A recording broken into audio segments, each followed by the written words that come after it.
Bonjour à tout le monde. Je sais pas si tout le monde est là, mais les autres vont se permettre d'entrer. Il n'y aura pas de problème. Ils font pas trop de bruit. Je suis Chantal du chantier mutualisation de développement social Laurentide. Au nom de toute l'équipe, je vous souhaite la bienvenue au second webinaire du mois de la mutualisation 2025, le premier mois de la mutualisation.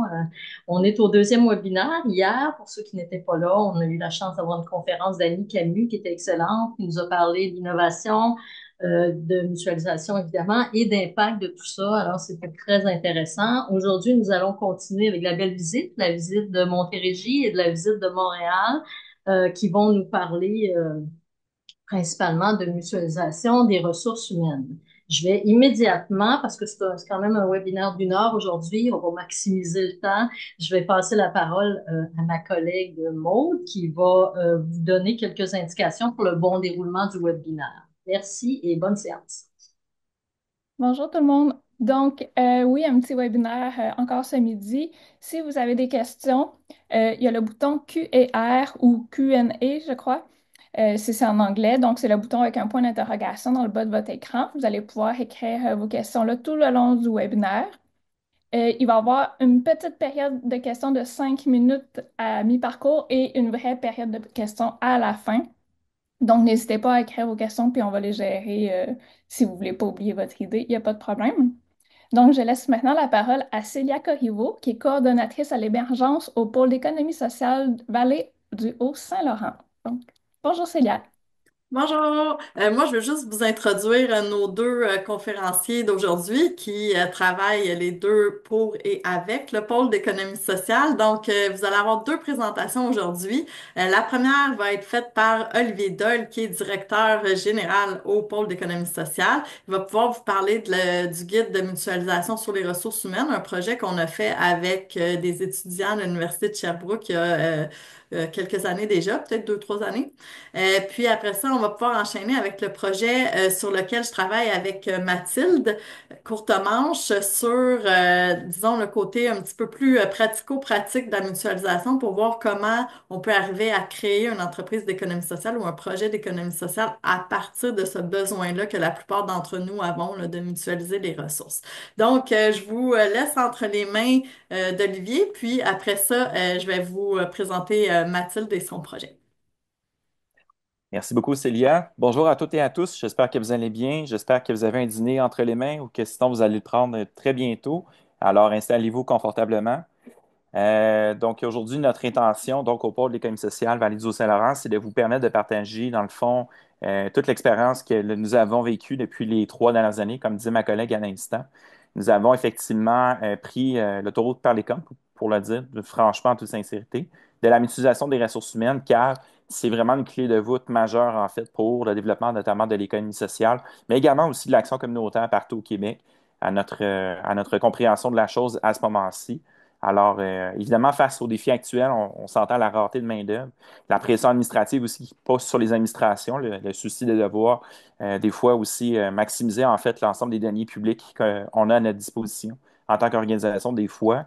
Aussi la complexité croissante de la gestion des ressources humaines qui font appel à différentes expertises à gauche et à droite. Vous conviendrez avec moi qu'il est essentiel d'explorer les solutions innovantes et collectives justement pour pallier à l'ensemble de ces défis-là.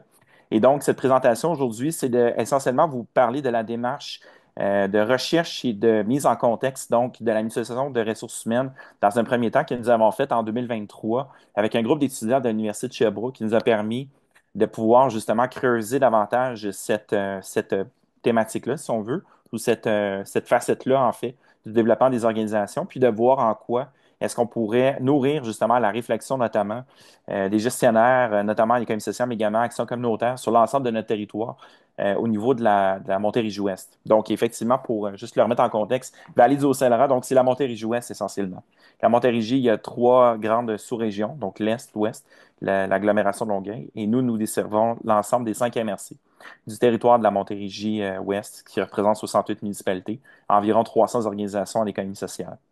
Donc, cette recherche-là a été réalisée, donc, effectivement, avec les étudiants de l'Université de Sherbrooke. L'objectif était assez clair. C'était combler le manque d'informations pratiques qui entourent la mutualisation des RH, puis de produire notamment un guide stratégique pour les gestionnaires, ce qui est exactement ce que vous allez avoir accès à la fin de la présentation, c'est-à-dire je vais vous transmettre un lien direct vers l'ensemble de ces deux documents-là pour votre référence. Je vais partager mon écran afin de vous montrer justement un aperçu de ce document-là que nous avons réalisé. Donc, la mutualisation des ressources humaines, un document qui a été réalisé, comme vous voyez, une cinquantaine de pages environ avec les étudiants en 2023. Et cette recherche-là, vous aviez une petite table des matières qui vous explique justement les différents aspects de cette recherche-là.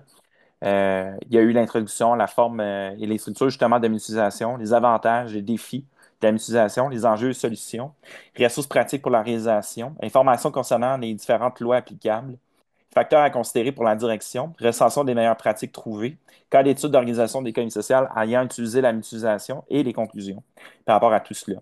Ce que je dois dire d'entrée de jeu, c'est justement, il n'y a pas une définition parfaite et égale partout par rapport à ce qu'on entend à la mutualisation des ressources humaines. Notre prétention, c'est de vous partager cette définition-là, nous, au MAID, que nous avions trouvée à l'époque. Donc, il s'agit donc d'un partage ou de plusieurs aspects de la gestion RH entre organisations, que ce soit un poste, un service ou une expertise. Donc, il y a deux modèles qui se distinguent. Dans l'ensemble de l'analyse que nous en avons faite et la compréhension, il y a deux modèles. D'abord, il y a le partage d'employés, donc le fait d'avoir un employé qui est vraiment mutualisé et donc partagé entre deux organisations qui font une entente pour justement travailler et définir les modalités de la ressource qui va être affectée à plus qu'une organisation. D'autre part aussi, il y a la création d'un service RH commun qui peut être mis en place, par exemple par un OBNL ou une coopérative de services qui va regrouper les besoins de plusieurs partenaires et les offres de services RH professionnels.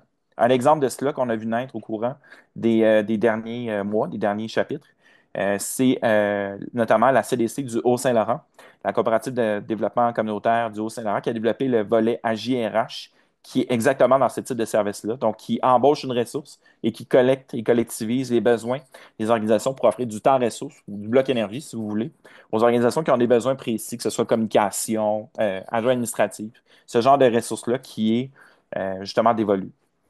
Donc, par rapport à l'étude, dans l'ensemble, dans le fond, de cette étude-là, ce qu'on peut notamment conclure de cette étude-là que nous avons réalisée, plusieurs avantages clés par rapport à la mutualisation d'abord. D'abord, la réduction notable des coûts administratifs, parce que grâce au partage des salaires, des outils et des ressources, ben, on maximise en fait chaque denier qu'on investit. On crée des alliances, on crée des ententes aussi par rapport à cela qui permettent de réduire donc cette charge-là pour les organisations. L'autre chose aussi, c'est, comme je le disais un petit peu d'entrée de jeu, l'accès aux expertises spécialisées. Des fois, c'est complexe d'aller chercher justement quelqu'un qui va avoir une capacité de pouvoir répondre à certaines questions peut-être plus techniques, tout dépendamment de la taille de votre organisation. Et ça peut être intéressant, franchement, des fois, de faire une entente pour se partager une ressource sur le long terme pour pouvoir combler ce besoin-là qui peut être à votre portée en termes de défis ou de besoins que vous éprouvez en tant qu'organisation. L'autre chose aussi qui peut être intéressante, c'est que plutôt que de miser justement sur une ressource qui pourrait être embauchée à temps partiel, ben, le fait de combler un poste à temps complet, ça crée une meilleure pérennisation justement dans le poste que la personne va pouvoir occuper. Donc, ça permet de permettre à ce que l'employé, si bien sûr il est intéressé à ce partage de ressources, de pouvoir avoir un emploi à temps complet, puis de ne pas avoir à se chercher un emploi euh, à temps partiel pour combler les heures justement manquantes par rapport à son contrat de service. Ensuite de cela, tout ce qui est la question aussi des modèles qui ont été analysés. Il y a différents modèles qui ont été analysés à travers, dans le fond, ce document-là. Vous aurez des cas plus précis que vous pourrez aller voir. Ce qui était intéressant dans cette recherche-là, c'était d'aller voir justement différents éléments par rapport aux limites et aux enjeux que les organisations ont vécu. Je suis désolé, je suis en train d'aller chercher plus loin dans le document les pages que je vais vous mettre en évidence. Donc, vous avez notamment sur le territoire, justement, ici, dans Montérégie, c'est un cas qui a été bien exploré, en fait, les complices alimentaires. Un exemple concret par rapport à cela, c'est qu'ils ont justement mutualisé un besoin similaire à travers 5 territoires de la MRC où il y a un besoin d'assurer davantage de sécurité alimentaire sur le territoire. Donc, c'est un exemple concret, en fait, d'un type d'entreprise qui a passé par la mutualisation dès la genèse, en fait, de l'entreprise pour dire tant qu'à répéter le même processus partout sur le territoire, puis déjà, dès le départ, essayer de construire une entreprise qui va permettre d'offrir cet aspect-là de mutualisation sur l'ensemble du territoire. Donc, c'est un exemple parmi tant d'autres. Vous en avez d'autres dans l'étude là, qui vous permettent d'aller voir, selon distinctement certains types d'entreprises, qu'est-ce qu'ils ont utilisé comme mécanisme, justement, de mise en œuvre, quelle facette ou quel outil ils ont trouvé à travers la mutualisation de ressources pour pouvoir aller justement répondre à leurs besoins à ce niveau-là. Déjà, par rapport un petit peu aux recommandations pratiques qui ont été soulevées dans cette étude-là, plusieurs recommandations. La première des choses, puis je voudrais vraiment insister sur cet aspect-là, dans tous les cas, peu importe le type de mutualisation que vous envisagez faire, la première des choses, c'est certain que ça passe par votre organisation, l'état des lieux par rapport à l'actuel, comment dire, l'actuelle planification stratégique que vous avez, autant au niveau des opérations de l'organisation, mais également aussi à votre plan RH. Donc, c'est certain qu'un diagnostic RH, c'est obligatoire pour pouvoir bien comprendre l'étendue, dans le fond, de vos besoins et de voir si la mutualisation des ressources humaines peut se devenir, dans le fond, un outil qui va permettre de solutionner les enjeux ou des défis de pérennisation de ressources humaines que vous pourriez avoir. Par exemple, une ajoute administrative à 10 heures semaine, ça peut être complexe de trouver une ressource de ce type-là. Est-ce qu'il n'y a pas un intérêt d'aller peut-être à ce moment-là chercher avec d'autres organisations une alliance potentielle par rapport à ça? Mais ça, pour ça, bien, ça nécessite justement d'avoir vous-même votre propre diagnostic à l'interne d'abord pour être capable de pouvoir adresser ce choix-là.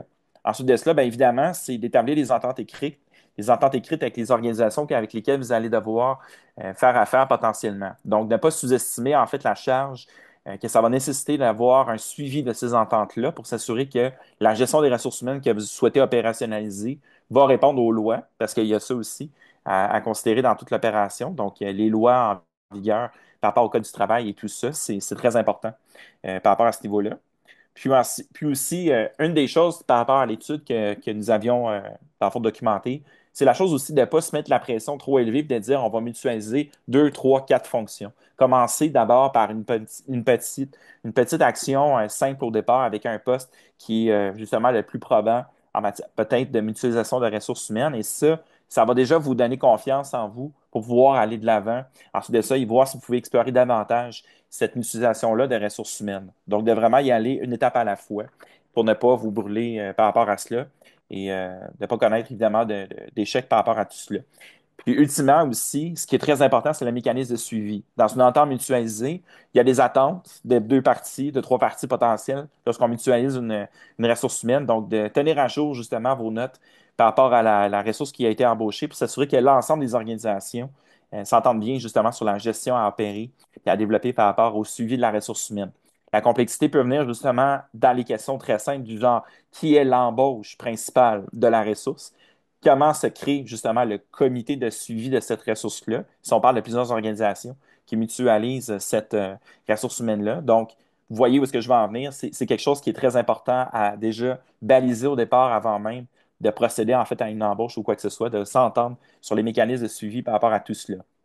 En terminant, ben, peut-être justement pour revenir un peu en arrière, donc je vous parlais de l'étude qui a été vraiment la base même sur laquelle on est allé jeter les différentes idées, les différentes pistes de travail pour voir comment bien outiller les gestionnaires, parce que tout ça, cette étude-là, visait nécessairement à outiller les gestionnaires des commissaires sur le territoire. Je vous partage également aussi le dérivé, en fait, donc le livre qui a dérivé de cette étude-là, qui est le petit guide de réflexion que j'ai exposé, en fait, à travers ce propos que je viens de vous exposer, qui invite, dans le fond, les gestionnaires à aller réfléchir de fond en comble, en fait, à toutes les raisons qui animent le désir de faire de la mutualisation, de considérer les différents aspects, justement, de ce que impose la mutualisation de ressources humaines. Quelques références, quelques notes également aussi pour voir que les étapes par lesquelles, justement, la mutualisation pourrait potentiellement se dérouler dans vos organisations. Ne pas sous-estimer, justement, l'ensemble des aspects légaux. Donc, une série de questions ici qui demandent, justement, c'est quoi les différents aspects légaux à évaluer lorsqu'on va embaucher de ressources humaines, puis construire, justement, une collaboration avec d'autres organisations. Ultimement aussi, le coût d'implantation, vérifier c'est quoi les avantages, les gains potentiels estimés par rapport à tout cela. Ce qu'on a parlé tantôt, le diagnostic interne-externe, de s'assurer que c'est justement un mécanisme qui va être opportun pour la situation dans laquelle vous vous retrouvez. Une chose d'importante en terminant aussi également, ne pas sous-estimer aussi qu'il existe des outils et des ressources pour vous aider et vous accompagner dans une démarche de la sorte. On en a nommé quelques-unes à travers ce petit guide de réflexion-là. Mais à la base, ultimement, vous avez des organisations sur votre territoire, les CDC, les pôles d'économie sociale.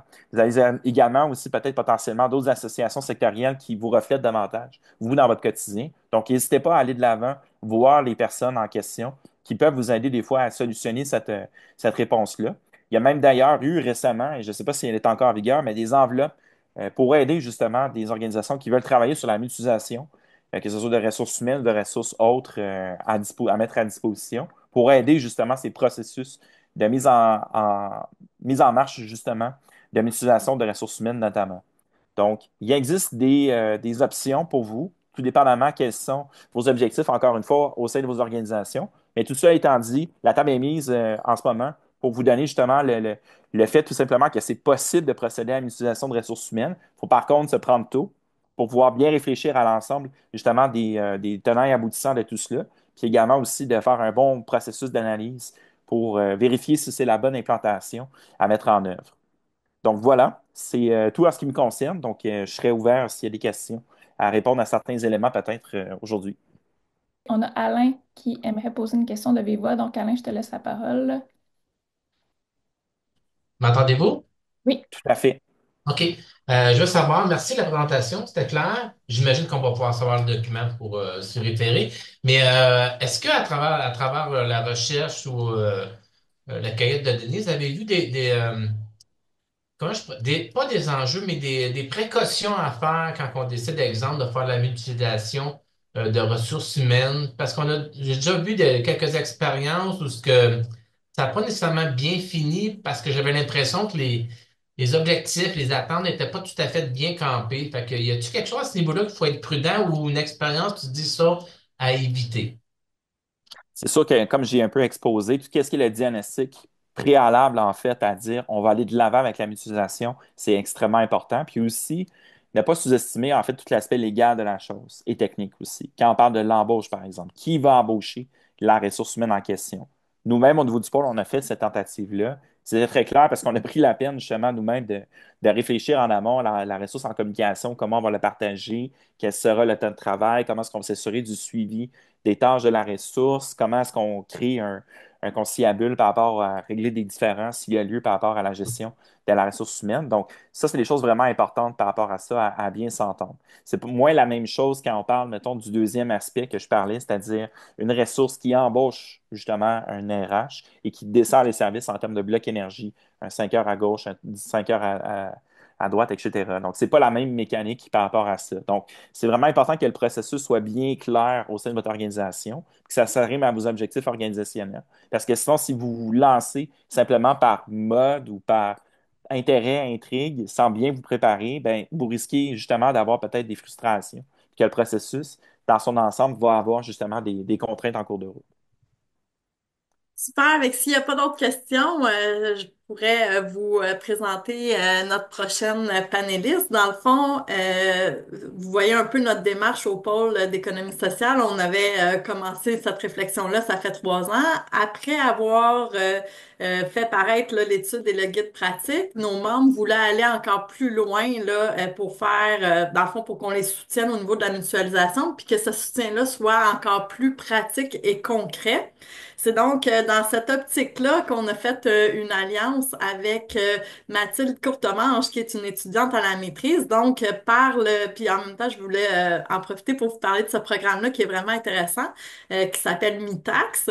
Donc, par le programme MITAX, on a pu embaucher là, Mathilde qui fait son mémoire en ce moment là, sur les enjeux de mutualisation pour qu'elle puisse nous aider à développer un projet plus concret. Dans le fond, nous, notre idée de projet après ça, c'était de se dire, ben vu qu'on est en économie sociale, comment l'économie sociale, une entreprise, un projet peut répondre aux besoins de mutualisation de nos membres. Donc, on est vraiment, c'est ça, là, on essaie de vraiment trouver des solutions très réalistes et concrètes. Donc, on a pu, c'est ça, faire un projet de recherche avec Mathilde, puis elle va pouvoir vous expliquer un petit peu là, ce qu'elle a trouvé du point de vue là, des ressources humaines, comme c'est notre thématique aujourd'hui. Avec Mathilde, je te laisse la parole. Ben, bonjour, je suis contente d'être avec vous aujourd'hui. Fait que sans plus tarder, je vais vous partager ma présentation parce que j'ai beaucoup de choses à partager. Est-ce que vous voyez bien? Tout est beau. Parfait. Donc, ben, c'est ça. Merci d'être là aujourd'hui pour ce webinaire sur la mutualisation des ressources humaines. C'est un sujet, la mutualisation, qui m'habite depuis un certain temps, près de 2 ans. autant dans le cadre de mon mémoire de maîtrise en sciences de la gestion, mon profil, c'est innovation sociale à l'UQAM, que de mon stage MITAX avec le pôle d'économie sociale de la vallée du Haut-Saint-Laurent. Dans le fond, ce que je vais vous partager aujourd'hui, ça s'appuie autant sur les recherches de terrain que j'ai faites à travers mon mémoire, puis des démarches concrètes menées avec des organisations qui ont tenté, parfois avec succès, parfois avec des ajustements de mutualiser du personnel ou certaines fonctions liées aux ressources humaines. Dans le fond, pour ceux qui étaient là hier, la conférence, c'est d'Annie Camus, mais c'est ma directrice de mémoire qui m'accompagne, c'est ça, depuis 2 ans dans cette recherche-là. J'ai vraiment trouvé ça intéressant de voir les liens qu'elle a faits entre innovation sociale, mutualisation, puis les pistes de réflexion qu'elle a ouvertes. Là, c'est sûr qu'il y a peut-être des éléments que je vais vous présenter aujourd'hui qui vont faire écho à ce qu'elle a raconté ou même se recouper un peu. Ici, j'ai vraiment essayé de recentrer ma présentation sur des éléments plus concrets issus de projets étudiés puis des expérimentations que j'ai pu suivre. Donc, c'est ça. Euh, dans le fond, pour vous situer un peu, là, moi, c'est ça. Je réalise un mémoire de maîtrise. Mon mémoire que je vais déposer à la fin de l'été, fait que c'est presque terminé. Mon mémoire, ça porte sur la mutualisation des ressources dans les entreprises d'économie sociale et l'action communautaire au Québec. Je m'intéresse à la manière dont ces démarches-là émergent, se construisent, s'adaptent selon les contextes, que ce soit pour le partage de ressources humaines, matériel ou immatériel. Puis dans mon mémoire, je cherche vraiment là, de façon, comme on pourrait dire, simple à comprendre c'est quoi la mutualisation, puis comment que la mutualisation se passe concrètement sur le terrain. Puis c'est ça, en parallèle, comme Célia a présenté, je fais un stage MITAX avec le pôle d'économie sociale à la vallée du Haut-Saint-Laurent. Puis elle a comme bien expliqué c'est quoi l'objectif du stage, c'est vraiment d'explorer plus des pistes concrètes pour faciliter le partage de ressources entre organisations. Puis c'était vraiment de voir est-ce que l'économie sociale peut être une réponse au processus slash enjeu de mutualisation. Puis on tente vraiment à prototyper des outils de mutualisation en collaboration avec des acteurs du territoire, notamment à travers des ateliers participatifs qu'on va continuer cet été, que j'ai vraiment hâte de voir ce que ça va donner. Puis pour la présentation d'aujourd'hui, vu que le mandat portait plus spécifiquement sur vraiment la mutualisation des ressources humaines, euh, moi, mon mémoire, traite plus largement de la mutualisation dans un tout, que ce soit humaine, matériel ou immatériel. Mais là, ici, j'ai essayé vraiment d'aller chercher des éléments qui peuvent s'appliquer plus directement au partage des ressources humaines, mais c'est certain qu'il y a des choses que je vous présente par rapport aux ressources humaines qui s'appliqueraient à n'importe quel type de ressources qu'on voudrait partager. Donc, pourquoi s'intéresser à la mutualisation? Ben, dans le fond, on est dans un contexte où les organisations, en particulier les petites et moyennes structures de l'économie sociale et communautaire, ben, ils sont confrontés à une pression grandissante. D'un côté, ben, on a une pénurie de main-d'œuvre, mais aussi un manque de temps, un essoufflement, une surcharge administrative. Puis d'un autre côté, ben, les besoins dans les communautés, ils diminuent pas. Donc, dans ce contexte-là, on remarque que plusieurs organisations vivent les mêmes besoins, c'est-à-dire recruter une ressource humaine pour soit combler une équipe, pour apporter un soutien ponctuel ou une compétence plus précise, comme, admettons, pour communication, gestion des ressources humaines, graphisme, logistique, coordination. Mais souvent, ces besoins-là sont peut-être trop petits pour justifier un poste à temps plein ou trop coûteux pour une seule organisation. C'est là que la mutualisation peut devenir une piste intéressante. Elle permet de répondre à des besoins communs collectivement en mettant en commun des ressources sans forcément tout centraliser ou fusionner. Ça paraît comme une réponse, mais c'est une réponse à la mutualisation qui demande de l'organisation du temps, des clarifications. C'est ça qu'on va explorer ensemble aujourd'hui. Euh, donc, ce que permet la mutualisation des ressources humaines, attends, je vais juste vous tasser parce que c'est d'avoir d'avoir accès à une personne qu'on ne pourrait pas s'embaucher seule. Ça permet de proposer un contrat plus stable, plus long, plus intéressant à du personnel que chaque organisation prise isolément n'aurait pas pu embaucher qu'à temps partiel. Ça permet d'alléger certaines tâches, charges administratives en confiant la gestion à un organisme pivot ou de bâtir des liens entre organisations, d'apprendre ensemble puis de briser l'isolement.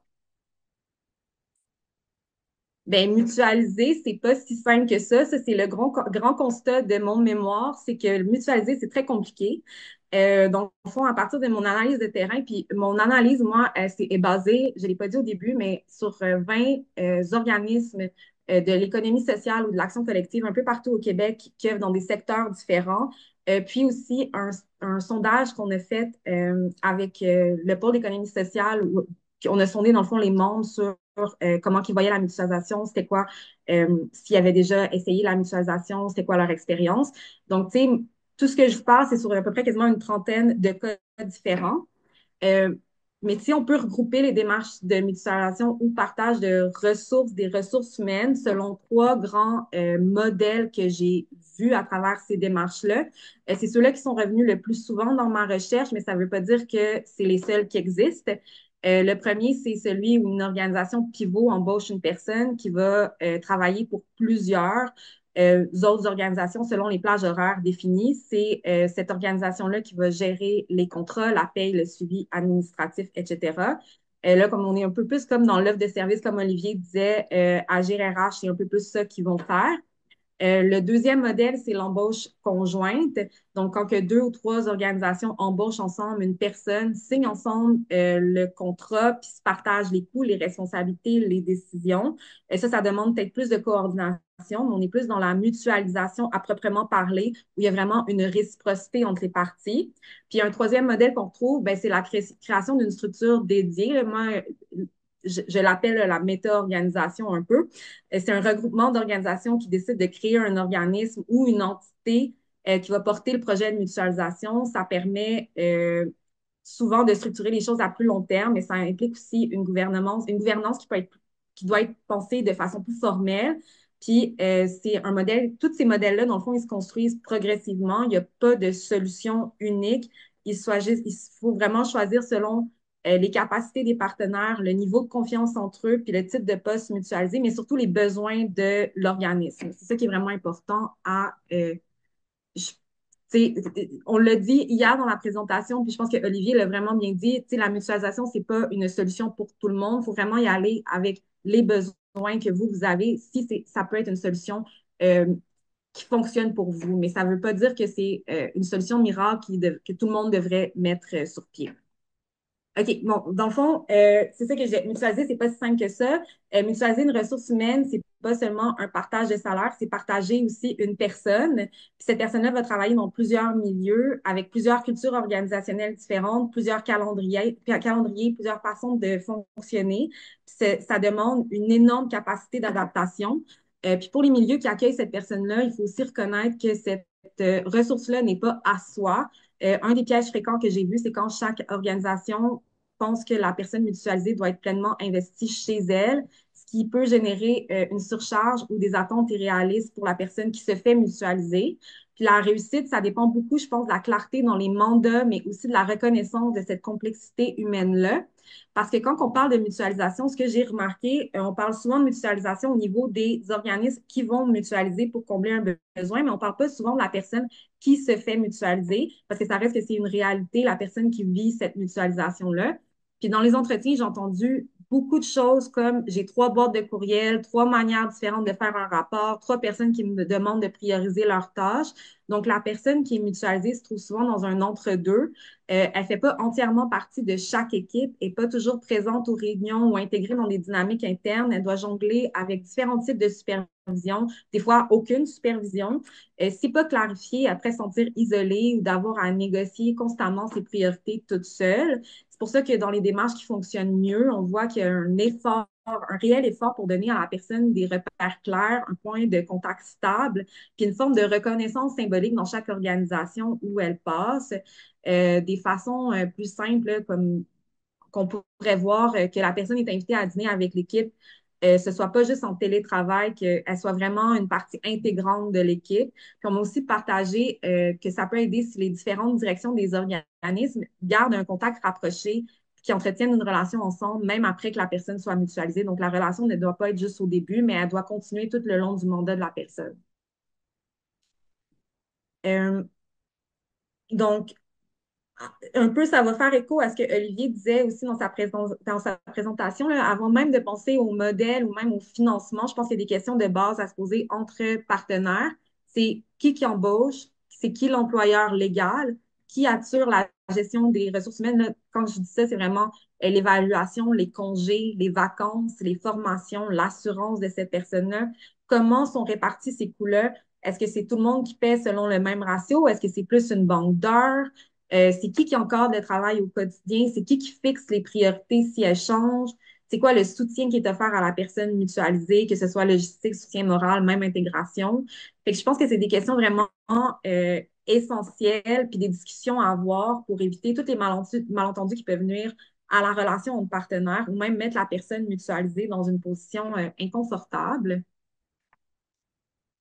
Donc, même quand les intentions sont bonnes puis que tout le monde est motivé à collaborer, ben, il y a plusieurs défis qui peuvent ralentir ou fragiliser une démarche de mutualisation des ressources humaines. D'un côté, pour les organisations qui mutualisent, c'est pas toujours simple de s'accorder. Il faut arriver à se synchroniser sur les horaires, les priorités, les outils de travail. Puis souvent, ces outils-là ne sont pas toujours compatibles. Exemple, genre, c'est un organisme qui va fonctionner avec Google Calendar, quelqu'un d'autre fonctionne avec juste des courriels, un autre Teams, un autre Slack, un autre c'est juste des appels téléphoniques. Mais ça mène une surcharge aussi à la personne qui se fait mutualiser de devoir jongler tous ces outils-là. Il faut apprendre aussi à partager une ressource sans tomber dans une espèce de logique de compétition, que chacun veut que sa part du poste soit optimisée, priorisée, surtout dans des périodes plus achalandées. Là, il y a des organisations que leur période la plus achalandée, ça va être l'été, fait qu'ils vont peut-être vouloir demander plus de la personne qui est mutualisée, puis il y en a, ça va peut-être plus Noël ou peu importe. Donc, ça, c'est à réfléchir à comment on fait les calendriers ou c'est quoi les attentes qu'on a envers cette personne-là, puis envers l'autre organisme aussi qui mutualise cette personne-là pour être certain qu'il n'y ait pas de malentendu et de conflit. Il peut y avoir aussi une différence dans les cultures organisationnelles. Il y a des cultures organisationnelles qui vont être beaucoup plus directives, il y en a qui vont être beaucoup plus horizontales. Puis quand il vient le temps de prendre une décision commune, ben, que ce soit sur une tâche, un horaire ou une tâche, un horaire, ben, ces différences-là peuvent vraiment venir compliquer les choses, puis parfois ça peut créer des tensions ou des conflits.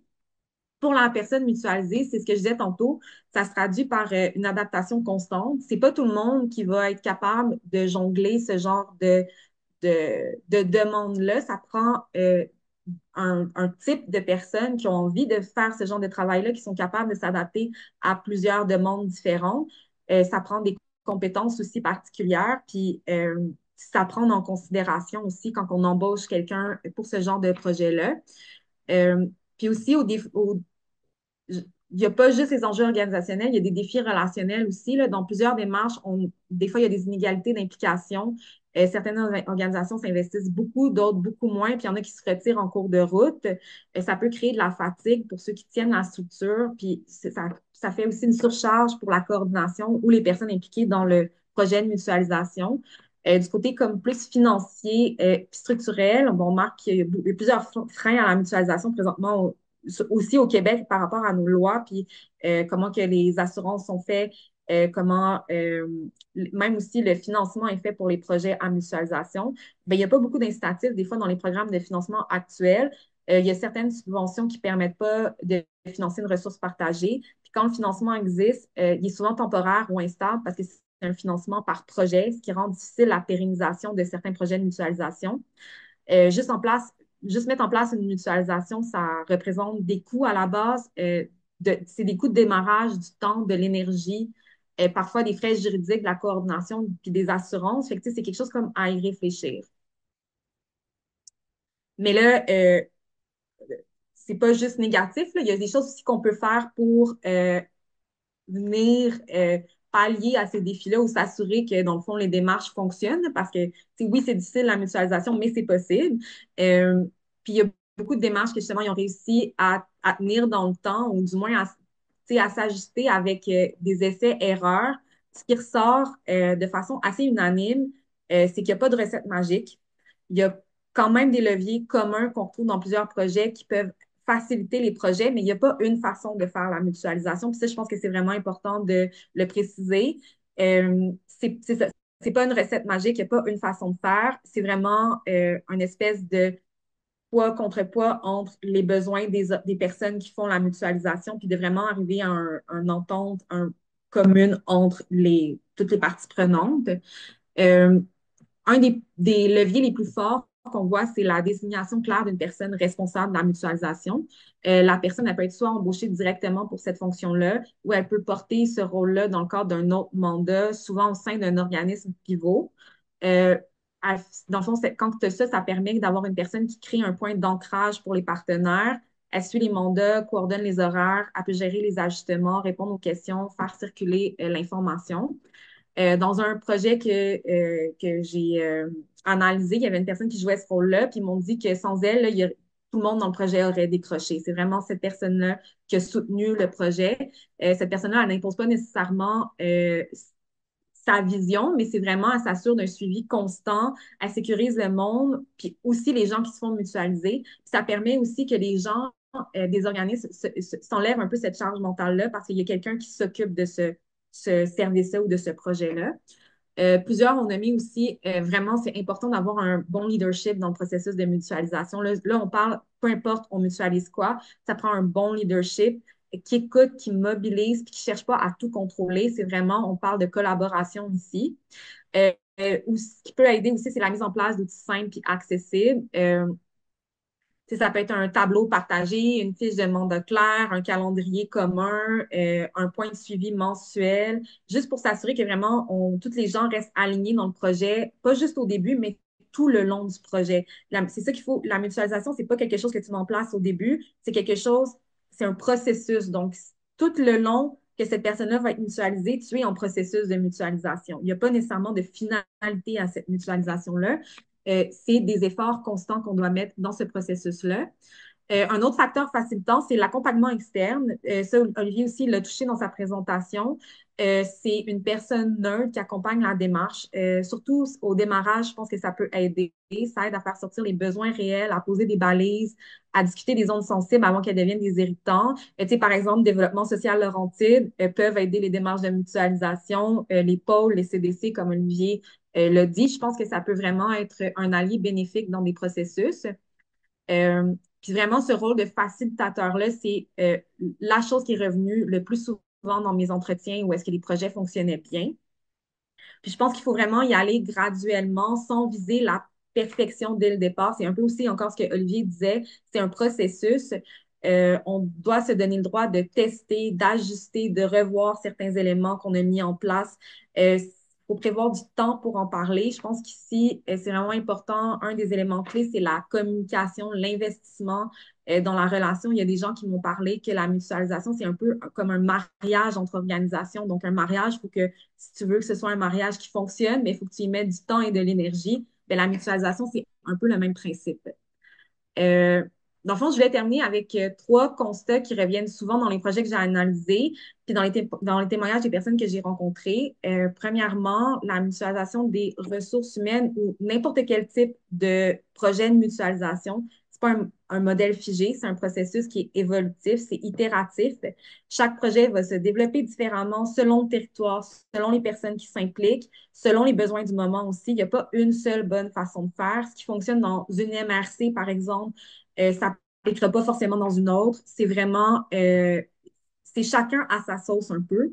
Le deuxièmement, c'est les processus de mutualisation font ressortir des tensions. Puis ça, c'est normal. Euh, Par exemple, une organisation veut garder sa façon de fonctionner, mais elle doit s'ajuster aux autres.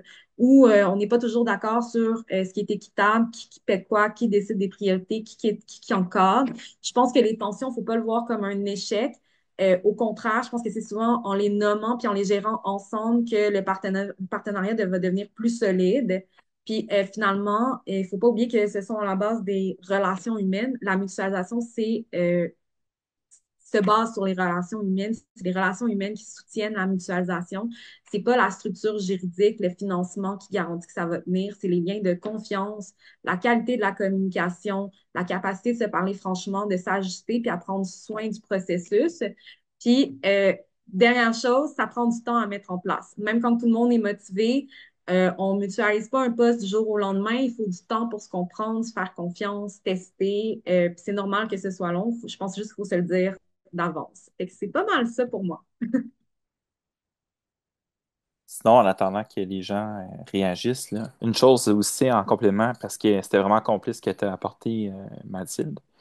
Tu sais, au final, comme tu disais, je pense que la clé de voûte, c'est les organisations. Votre réseau de contacts, votre réseau d'alliances avec des partenaires du territoire, que ce soit dans votre secteur d'activité ou des partenaires de votre région, ça reste la base. Tu sais, de faire connaître votre besoin, voir s'il y a des alliés autour de vous qui ont des besoins similaires, ça reste ça que vous devez déjà avoir comme réflexe au départ, avant même de parler, de penser à dire où c'est que je vais aller pour trouver à combler mon besoin. C'est avant tout une alliance entre organisations, avant d'être une alliance sur le plan d'une ressource humaine. Donc, la solidarité, la coopération, ça reste des valeurs très importantes quand c'est un mécanisme comme ça s'enclenche, en fait. Je vais donner la parole à Alain pour une question, puis après on va aller aux questions dans le chat. Donc, Alain. Et je vois nulle part, d'une façon ou d'une autre, il va y avoir des irritants, des tensions des fois, et ça fait partie de la vie. J'ai vu nulle part, quelque part, qu'il y aurait un processus ou une petite politique interne au niveau des communications en cas de désaccord. Parce qu'on a bien beau avoir la meilleure volonté au monde, c'est quand même humain d'avoir des situations où on n'est pas tout à fait d'accord, on est indifférent, tout ça. Puis nous, on travaille dans ce milieu depuis plusieurs années. Fait que je me demande si ça ne serait pas un facteur de protection aussi d'établir une façon à travers des projets de mutualisation où s'il se passe une situation un peu irritante, n'importe quoi, voici comment qu'on procède à ce niveau-là. Parce que c'est sûr qu'il va y avoir des situations où on va avoir envie de débattre de différentes affaires. Ben, Alain, moi, je suis 100% d'accord avec toi. Puis je pense que des fois, on essaye d'éviter à tout prix le conflit, mais je pense que le conflit, des fois, peut être une façon de grandir puis de s'améliorer là, si c'est géré de façon saine. Tu vois, moi, il y a quelques organismes qui m'ont dit qu'ils avaient fait des formations de communication non violente dans leur processus de mutualisation, puis ça les avait vraiment aidés à ben justement à gérer les tensions avant que ça devienne un réel conflit, puis à gérer les attentes aussi, puis à mieux communiquer. Puis je pense aussi d'avoir une personne neutre qui aide le processus de développement d'un projet de mutualisation peuvent aussi venir aider à justement naviguer certaines tensions, puis tu sais, faire le pont entre les besoins de chacun, puis de comme justement créer une espèce d'espace où est-ce qu'on peut communiquer de façon comme saine et constructive. Mhm. Mais moi, je parlais pas encore de conflit. Moi, je parlais plus bien avant ça d'un irritant. Après ça, une petite tension, un différent. On évite d'aller en conflit, idéalement, quelque part. Oui, si tu as raison, que ça peut être des éléments pour nous faire grandir. Puis ce qu'on cherche à quelque part, c'est de créer des milieux de vie ce qui fait, où on a envie de travailler. Puis Mm. l'autre préoccupation que j'avais, parce que j'aime pas toujours le terme mutualiser une personne, j'ai l'impression que c'est un drôle de terme, en tout cas, je sais pas quoi y mettre d'autre à ce niveau-là, mais j'ai j'ai l'impression que c'est difficile d'avoir trois organisations communautaires, tout ça, et tu essaies de mutualiser une personne en fonction un, c'est de l'intervention, l'autre, c'est de l'administration. Je pense qu'il faut avoir vraiment un lieu commun puis des tâches communes pour maximiser, dans le fond, le succès de la mutualisation.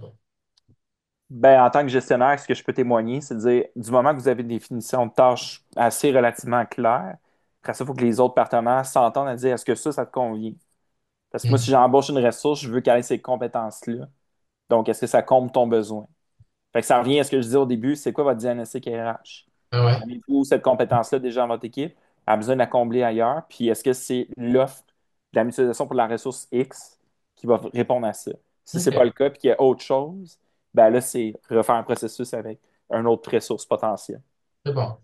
C'est Mais bon. tu sais, puis moi, je l'ai vu aussi là, dans des organisations là, puis dans des OBNL, ça fonctionnait très bien. Justement, des tâches plus administratives qui se sont partagées en trois organismes. Mais tu sais, c'est vraiment euh, c'est ça, pour que ça fonctionne, c'est vraiment le voir comme un processus. C'est pas tu le mets en place, puis après ça, tu laisses la personne partir, puis tu sais, elle gère ses tâches, puis on sépare ça. C'est vraiment un suivi constant là, de ce processus-là. Fait que je pense que c'est possible, mais comme on dit, c'est pas quelque chose que je crois qui est facile. Puis je pense que c'est quelque chose qu'il faut investir du temps puis de l'énergie au début. Puis pas juste au début, mais en cours de route aussi. Chantal, tu voulais rebondir? Ben oui, en fait, je voulais dire que je pense aussi, Alain, qu'on parle de mutualisation d'une ressource quand on parle du même domaine, là. En communication, en administration. Tu sais, on ne demandera pas à quelqu'un de faire quelque chose dans une organisation, puis totalement le contraire dans l'autre. C'est vraiment quelqu'un qui a une spécialité dans quelque chose. Puis moi, je pense que le plus de demandes, c'est administration et communication. Là, nous, on mutualise notre mode, même si c'est une personne. On mutualise notre mode, puis ça fonctionne bien en communication parce que beaucoup de gens ont des besoins en communication, des besoins entre autres au niveau des sites internet et tout, fait que ça leur permet d'avoir accès à quelqu'un qui pourrait faire ça. Mais en effet, ça prend ça. Puis la deuxième chose, Alain, c'était par rapport à ce que tu disais, prévenir les conflits plutôt que d'agir par la suite, peut-être des outils. Puis là, ben, il m'est venu une petite étoile, tu sais, Alain, qu'on crée des outils pour faciliter la mutualisation en collaboration avec d'autres organisations. Fait que, appelle-nous. Je pense qu'en effet, que vous auriez ce qu'il faut pour nous aider à créer ce type d'outil-là. Là. Je pense que ça serait une excellente idée, en effet. Avec plaisir. Ben oui. On va maintenant aller, on a deux questions de Annie dans le chat. Donc, je vais poser les deux questions d'Annie, puis je vais vous laisser répondre aux deux. Donc, la première, c'est est-ce que le partage d'un même travailleur autonome par rapport à une personne salariée est à privilégier, selon vos observations? Puis, elle demandait ensuite, est-ce que vous privilégiez que la ressource soit en télétravail ou logée dans un organisme? Et si elle est logée dans un organisme, qui alloue l'espace de bureau? Est-ce que cette personne-là est dédommagée par les autres parties prenantes? Tu j'y aille, Tu peux y aller. Mathilde? OK. Oui. Pour la première question, partage ressources humaines, donc personne salariée ou travailleur autonome. C'est certain que le travailleur autonome va négocier ses conditions avec le premier employeur. Donc, si un autre employeur va embarquer dans l'opération, c'est pas du tout la même causalité en quelque sorte, parce que la personne est autonome. Donc, il n'y a pas le même lien par rapport à nécessairement un contrat de travail ou la capacité, dans le fond, de la personne à s'associer à vous. Par contre, si on prend à l'inverse votre question, en fait, est-ce que des organisations pourraient en venir à embaucher une ressource travailleur autonome ensemble puis se mutualiser les coûts, potentiellement, si la personne travailleur autonome a 30 heures, mettons, à donner, puis elle cherche d'autres contrats potentiels, oui, ça peut se faire tout à fait. Mais ce n'est pas du tout la même chose quand on parle de salariés et de travailleurs autonomes, par contre. Moi, ce serait ça, j'aurais tendance à dire. Moi, j'ai une réponse qui se complète, puis un peu différente dans un autre sens, parce que, tu sais, moi, tu vois, dans mon projet de travail, de recherche, puis Annie, Annie Camus, dans sa conférence d'hier, elle en a glissé un mot. Présentement, on n'a pas une définition de la mutualisation qui est comme on va dire, acceptée par tout le monde, parfaite. Moi, de comment que je comprends la mutualisation, c'est qu'il y a vraiment une question de réciprocité. Il y a la création du nous, puis là-dedans, il y a une espèce il y a une gouvernance de ce nous-là. Il y a une responsabilité envers ce nous-là, puis il y a aussi un partage de risques. Donc, si on voit que travailleur autonome, pour moi, c'est pas de la mutualisation, je veux dire, on fait ça depuis toujours. Ça veut pas dire que je pense que la réponse à la question, c'est pas un est à privilégier par rapport à l'autre, c'est vraiment selon les besoins de l'organisation, qu'est-ce que eux ont, qu'est-ce qui est mieux pour vous. Mais si on parle de mutualisation, je crois que travailleurs autonomes ne rentrent pas dans le chapeau de la mutualisation, mais ça ne veut pas dire que ça ne serait pas à privilégier. Je pense que ça va vraiment selon vos besoins.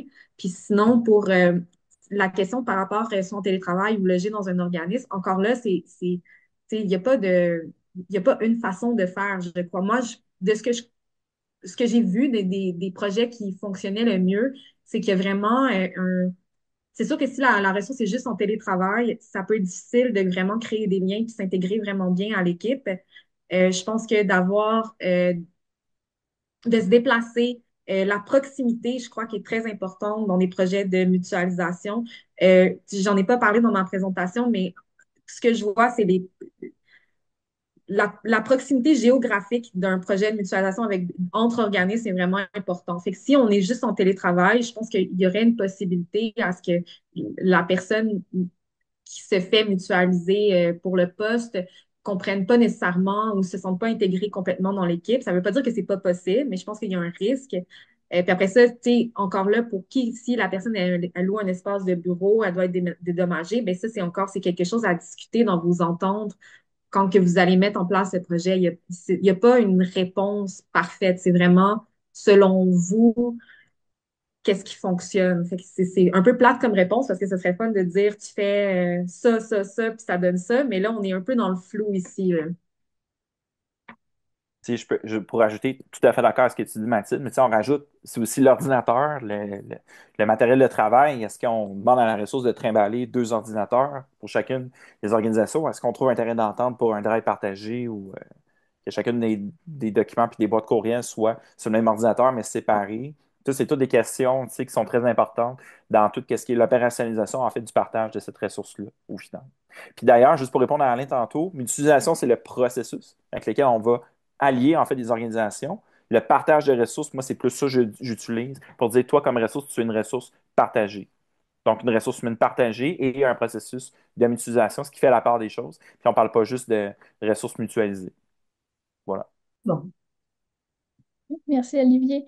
On avait une autre question, en fait, qui demandait dans les outils que vous avez partagés s'ils permettaient d'évaluer des projets de mutualisation, évaluation qui nous permettrait d'en évaluer l'impact et pouvoir s'ajuster en cours de route. Donc, est-ce que ça fait partie de vos outils?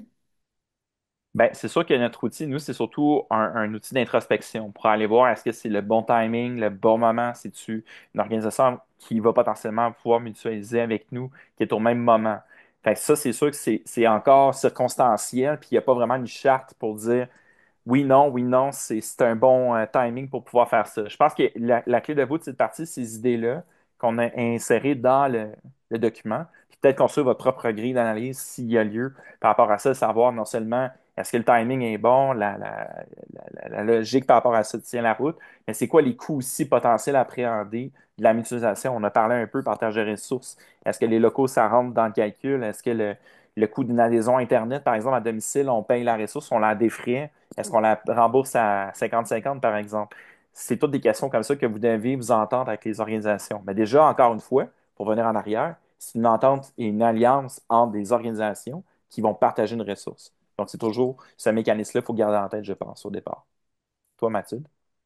Ben, oui, je suis tout à fait d'accord. Puis moi, je suis désolée, j'ai pas d'outils à partager par rapport à l'évaluation. Là, je sais qu'il va y avoir un webinaire, je pense que c'est le dernier webinaire à la fin du mois, du mois de la mutualisation qui va être porté plus sur l'évaluation, puis ça allait présenter un outil.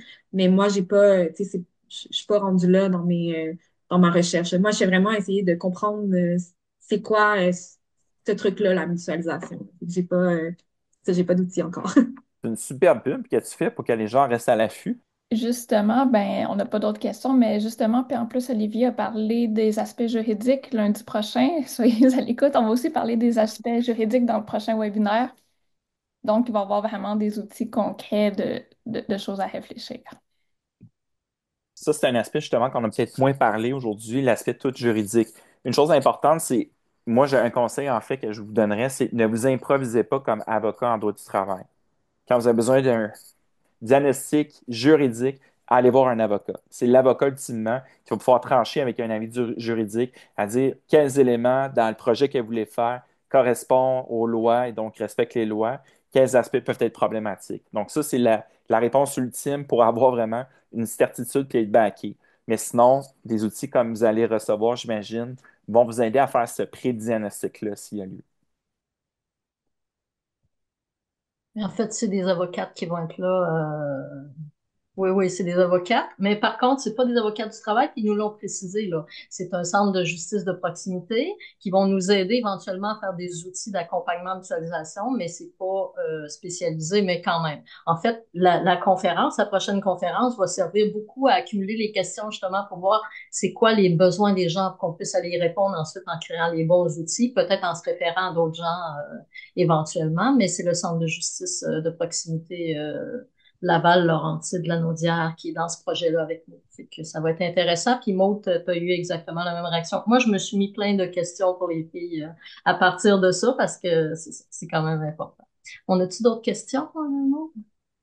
On n'a pas d'autres questions. Si quelqu'un a une question, il lui reste 1 minute pour la poser, sinon on...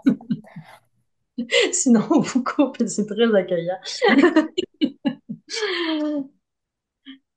Bon, ben, s'il n'y a pas d'autres questions, on vous remercie infiniment, le pôle d'économie sociale et Maude, pas Maude, excuse-moi, Mathilde, d'être venue nous parler de votre expérience. Je pense qu'on aurait beaucoup de choses à se dire aussi. Je pense qu'on va garder le contact parce qu'il y a beaucoup de choses. J'ai pris des notes, des notes, des notes. Fait que vous allez certainement entendre parler de nous bientôt. Pour le reste des gens et pour vous aussi, en fait, vous êtes invités pour les prochains webinaires. Le prochain, comme Maude l'a dit, je pense que c'est le 12, hein, Maude, celui sur les aspects légaux.